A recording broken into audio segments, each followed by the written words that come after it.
सबसे पहले आप सभी को अपना चैनल टी सर पे आपका हार्दिक अभिनंदन है। तो दोस्तों आज हम लोग पढ़ेंगे विलोपन विधि और प्रतिस्थापन विधि का समीकरण के बारे में।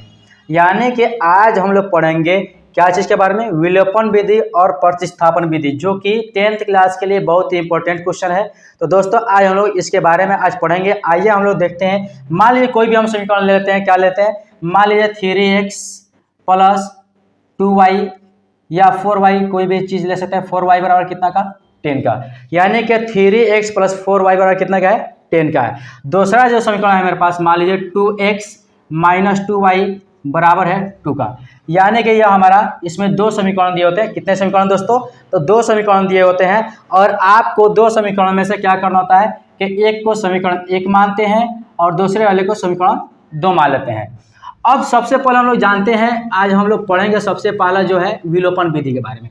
विलोपन विधि का मतलब होता क्या है? विलोपन का मतलब होता है किसी एक वैल्यू को क्या कर देना, छुपा देना या समाप्त कर देना या खत्म कर देना या विलुप्त कर देना। ठीक है, अब इसका देखिए यहाँ पे जो दिया हुआ है, क्या दिया हुआ है, तो यहाँ पे 3x है और यहाँ पे 2x है। देखिए हमको सबसे पहले जब विलोपन में जब हम पढ़ने जाते हैं तो विलोपन विधि का नियम ये होता है कि किसी एक वैल्यू को सेम यानी कि बराबर करके उसको हम लोग क्या करते हैं, समाप्त करने की कोशिश करते हैं। तो यहाँ पे देखिए, यहाँ पे 3x है, यानी किसी चर संख्या वाले को किसी एक का वैल्यू आपको बराबर करना होगा।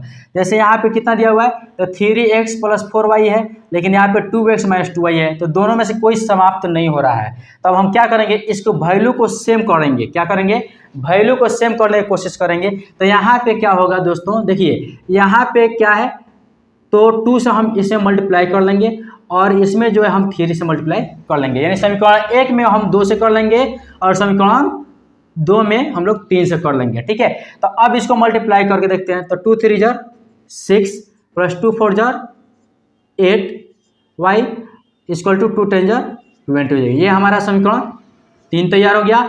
और समीकरण 2 में फिर हम कितना से मल्टीप्लाई करेंगे, तो 3 से करेंगे। तो 3 × 2 = 6 - 3 × 2 = 6y बराबर 3 × 2 = 6, यानी कि 3 दूना 6। अब यह हमारा समीकरण कौन सा हो जाएगा दोस्तों, 4 तैयार हो जाएगा। अब यहाँ पे हम क्या करेंगे कि अब हमारा देखिए यहाँ पे दो चर संख्या था, दोनों चर संख्या से हमने क्या कर लिया, x वाले के बराबर। आपकी मर्जी अगर करें तो आप 8y वाले को भी इक्वेशन में सेम कर सकते हैं, लेकिन आपको जो मर्जी, आप y वाले को कर लीजिए, y चर वाले कर लीजिए, या फिर x चर वाले कर लीजिए। ठीक है, हमने क्या किया, यहाँ पे x चर वाले को हमने दोनों का सेम वैल्यू कर दिया। अब हम क्या करेंगे कि इसको घटा लेंगे। समीकरण 3 और समीकरण 4 को घटाने पर, यानी कि अब हम क्या कर लेंगे, समीकरण 3 में से समीकरण 4 को अब हम लोग घटा लेंगे। तो देखिए क्या हो जाएगा, 6x + 8y बराबर 20 हो जाएगा। और यहाँ पे देखिए जो चौथा समीकरण मेरा है, 6x - 6y बराबर कितना का, देखिए 6 का। ठीक है, अब इसमें क्या होता है, समीकरण जब हम लोग चेंज करने जाते हैं, जब घटाने जाते हैं, तो ये जो नीचे वाले से वैल्यू से मतलब होता है, ये अगर प्लस में तो इसको माइनस चेंज कर देंगे, अगर यह माइनस में है तो इसको हम प्लस में चेंज कर देंगे, फिर यह प्लस में तो माइनस चेंज कर देंगे। देखिए 6x में से 6x घटाएंगे तो ये समाप्त हो जाए। अब देखिए 8 और 6, यहाँ पे देखिए ये किस में बदल गया है, तो प्लस में बदल गया। ठीक है, तो 8 और 6 कितना हो जाएगा, 14y बराबर, देखिए 20 में 6 घटाने कितना बचेगा, 14। अब ये देखिए इधर क्या चीज़ में है, गुना में है। ये चर और अचर के बीच में कोई भी चिन्ह नहीं होता, तो क्या होता है, यहाँ पे गुना यानी मल्टीप्लाई का चिन्ह छुपा हुआ रहता है। तो आप देखिए इसको हम क्या करेंगे, इधर गुना में तो इधर किस चीज़ में बदल देंगे, यानी कि भाग में बदल जाएगा। ठीक है, तो 14/14, तो 14 से 14 कैसे लेके आ जाएगा, y बराबर आपका 1 आएगा, यानी कि y का वैल्यू स्पष्ट निकल गया, कितना हो गया, 1 के बराबर हो गया दोस्तों। अब y का जैसे ही वैल्यू निकलेगा तो हम क्या करेंगे, y का मान चाहे तो समीकरण 1 या फिर समीकरण 2 में हम लोग रख सकते हैं इसको, यानी कि y का वैल्यू जो है वहाँ पे पुट आउट कर देंगे, रख देंगे। ठीक है, तो अब क्या लिख देंगे, y का मान समीकरण 1 में रखने पर किस में रखेंगे दोस्तों? तो समीकरण 1 में रखेंगे। देखिए y का मान समीकरण 1 में रखने पर, अब देखिए समीकरण 1 कितना था हमारे पास, तो देखिए यहाँ पे हमारा समीकरण 1 दिया हुआ था, ठीक है।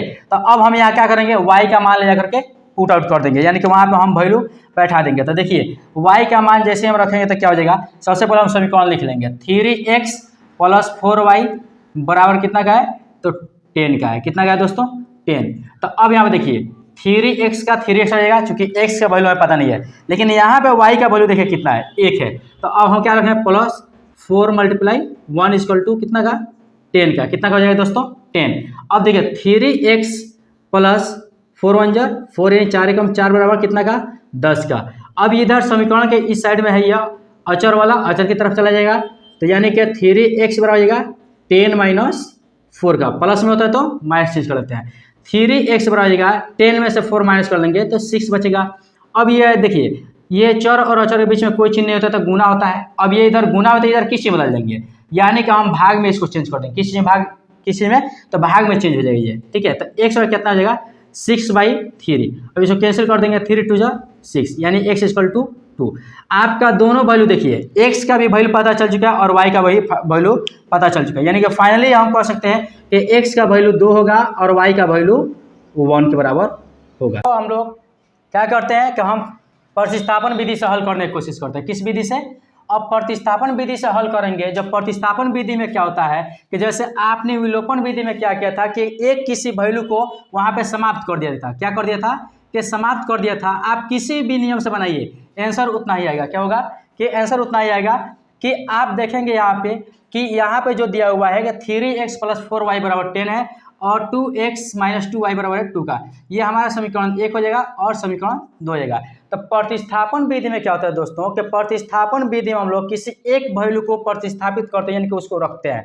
तो आइए हम देखते हैं कि उसको रखते हैं। देखिए हम समीकरण 1 को सॉल्व करेंगे तो देखिए 3x + 4y बराबर कितना दिया हुआ है, 10 का हो गया, ठीक है। अब यहाँ पे हम क्या करेंगे, किसी एक वैल्यू को हम इधर लेकर चले जाएंगे तो 3x बराबर हो जाएगा 10 और इधर प्लस होता है, इधर किस में बदल जाएगा, -4y, ठीक है। अब इधर गुना में जो 3 है इधर किस में बदल जाएगा, भाग में बदल जाएगा, यानी x बराबर क्या जाएगा 10 - 4y/3 का। अब देखिए हमारे x का जो वैल्यू आया है वो कितना आया है, तो 10 - 4y/3 आया हुआ है, ठीक है। इसको हम समीकरण 3 भी मान सकते हैं। अब लिखेंगे कि x का मान समीकरण 2 में रखने पर, किसमें, 2 में रखने पर। अब यहाँ ध्यान से देखिएगा, हमने समीकरण 1 को सॉल्व किया है जिसमें x का वैल्यू आया 10 - 4y/3 का।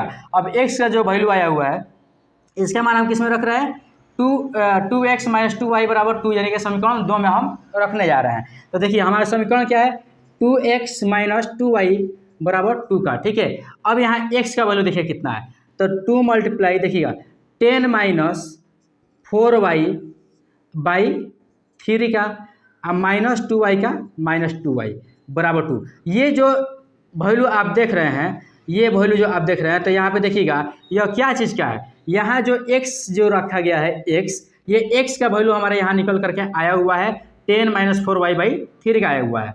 तो आइए हम इसको अब सॉल्व करते हैं। तो 2 × 10 = 20 -2 × 4 = 8y कितना का 3 और -2y = 2 का, ठीक है। अब यहाँ पे देखिए फिर हम इसको अब क्या कर देंगे, इसके नीचे कुछ नहीं तो एलसीएम निकाल लेते हैं। तो क्या हो जाएगा 20 - 8y, ठीक है। इसका एलसीएम जो होगा 3 हो जाएगा दोस्तों, क्या हो जाएगा 3 हो जाएगा। तो 20 - 8y -3 × 2 = 6y हो जाएगा, ठीक है, बराबर कितना का 2 का हो जाएगा, ठीक है। अब आइए हम इसको देखते हैं। अब यहाँ क्या हो जाएगा, ये माइनस में दोनों है और ये दोनों क्या हो जाएंगे, आपस में जुड़ जाएंगे, ठीक है।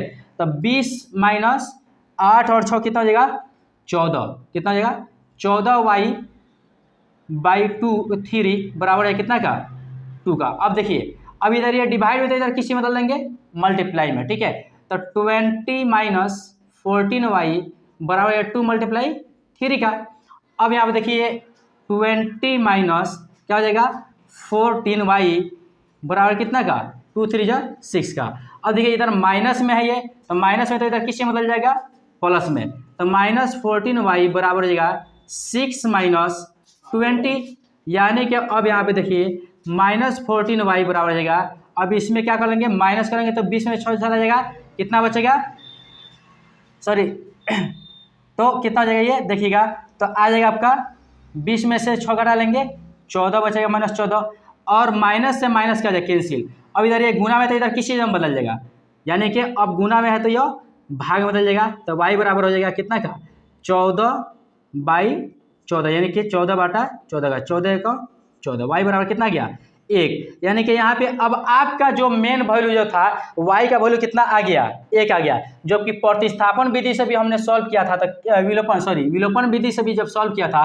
तो y का वैल्यू कितना आया था, 1 ही आया था। ठीक है, अब देखिए इसको हम क्या करेंगे कि इस साइड को हम मिटा रहे हैं, ठीक है, या यहीं पे देखते हैं हम लोग, कोशिश करते हैं। अब क्या करेंगे, y का मान रखेंगे, किसका मान रखेंगे, y का मान रखेंगे, तो y का मान समीकरण हम किसी में भी रख सकते हैं, चाहेंगे तो 1 में भी रख सकते हैं, 2 में भी रख सकते हैं, या 3 में भी रख सकते हैं। ठीक है, आइए हम 1 में रखते हैं, y का मान समीकरण 1 में रखने पर, ठीक है, y का मान कहाँ पे रखेंगे, समीकरण 1 में रखेंगे तो क्या हो जाएगा, देखिए 3x + 4y बराबर है 10 का। अब यहाँ देखिए 3x का 3x हो जाएगा, अब प्लस यहाँ पे देखिए y का 4 का 4 हो गया, और y का वैल्यू कितना आया हुआ है, 1 आया हुआ है। देखिए यहाँ पे y का वैल्यू 1 आया हुआ है, हम y का वैल्यू पुट आउट कर देंगे, बराबर कितना हो जाएगा 10 का हो जाएगा। तो 3x + 4 1 जा 4, यानी 4 एकम 4 हो जाएगा बराबर 10 का, तो 3x बराबर हो जाएगा। अब ये इधर प्लस में था तो किस में बदल जाएगा, माइनस में बदल जाएगा। ठीक है, तो माइनस में बदलेगा तो देखिए यहाँ पे क्या हो जाएगा कि 10 - 4, तो ये क्या हो जाएगा 3x बराबर हो जाएगा कितना का, 10 में 4 घटा लेंगे 6 का। ठीक है, अब यहाँ पर हम इसको थोड़ा सा सॉल्व कर देते हैं, तो 3x बराबर हो जाएगा कितना का, तो देखिएगा अब इधर 6 आया हुआ है, तो इधर मल्टीप्लाई में तो किस में बदल जाएगा, डिवाइड में, तो 6/3, ठीक है, 3 × 2 = 6, x = 2। तो देखिए फाइनली हमारा फिर उस विधि से ही बनाया है, तो अभी हमारे x का वैल्यू कितना आया है, 2 आया है, और y का वैल्यू 1 आ गया है। ठीक है, तो इसको बोलते हैं प्रतिस्थापन विधि। ठीक है, प्रतिस्थापन विधि में क्या होता है, हम लोग उसका वैल्यू पुट आउट करते हैं, और वैल्यू पुट आउट करके यानी कि उसका वैल्यू निकाल करके किसी एक का मान निकाल करके हम उसका वैल्यू रख देते हैं। ठीक है, तो इस तरीके से हमारा यह